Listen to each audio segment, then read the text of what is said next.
बिहार चुनाव के नतीजों के बाद से विपक्ष में काफी आक्रोश है। विपक्ष की तरफ से लगातार कहा जा रहा है कि ये चुनाव चोरी किया गया है और कांग्रेस जल्द ही इसका खुलासा करेगी। सबूत तो जुटाए जा रहे हैं। इस बीच विपक्ष की तरफ से बैलेट पेपर से चुनाव कराने की मांग की जा रही है। तो क्या चुनाव आयोग मानेगा विपक्ष की बात और क्या है पूरी खबर, जानेंगे इस रिपोर्ट में। देश में एक बार फिर से बैलेट पेपर से चुनाव कराने की मांग उठने लगी है। क्या चुनाव आयोग इस बात पर अमल करेगा?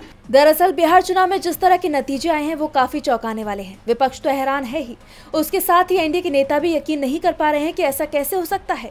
ये नतीजे सवालों के घेरे में बने हुए हैं। विपक्षी नेता लगातार आरोप लगा रहे हैं कि चुनाव में धांधली की गई है।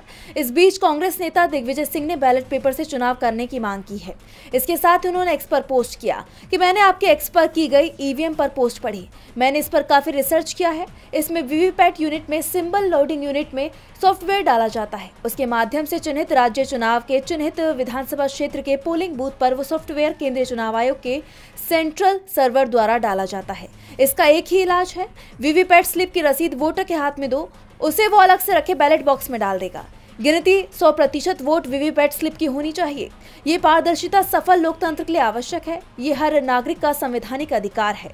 कांग्रेस नेता का ये ट्वीट प्लूरल्स पार्टी के अध्यक्ष पुष्पम प्रिया चौधरी के आरोपों के बाद आया है।